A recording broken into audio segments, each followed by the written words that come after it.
I share a very special bond with my father. आम्ही मित्रांसारखे आहोत एकमेकांबरोबर. त्यामुळे मला कधीही काहीही सांगायचं असेल तेव्हा मी बाबांना नक्की सांगते आणि ते एक वडील म्हणून सुद्धा समजून घेतात आणि एक मित्र म्हणून सुद्धा मला समजून घेतात. किस्से सांगायचे तर खूप किस्से आहेत आमच्या दोघांमध्ये.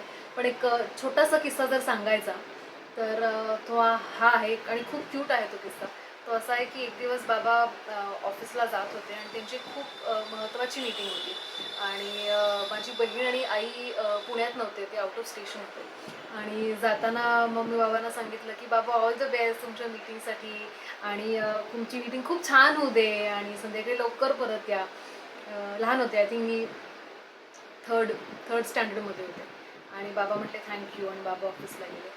आणि थोड्या वेळानंतर ना माझा एक दात पडला आणि तो पडल्यानंतर मी त्या दाताचं काय करू मला कळत नव्हतं आणि खूप कन्फ्युजनमध्ये होते की अरे माझा दात पडला, मी काय करू या दाताचं वगैरे वगैरे.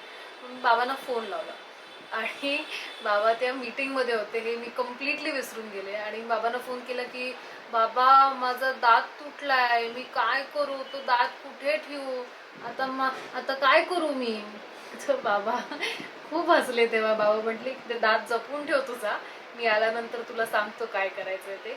आणि मग बाबांनी मला नंतर सांगितलं की ऑफिसमध्ये सगळे मला विचारत की प्रकाश तू का हसतोयस. तर मी त्यांना सांगितलं की माझ्या मुलीचा दात पडलाय आणि ती मी मला फोन करून विचारते की हा दात कुठे ठेवू मी. सो हे सांगण्याचं कारण असंच आहे की when you are so close to your father तेव्हा छोट्या छोट्या गोष्टी तुम्हाला त्यांच्याबरोबर शेअर कराव्याशा वाटतात.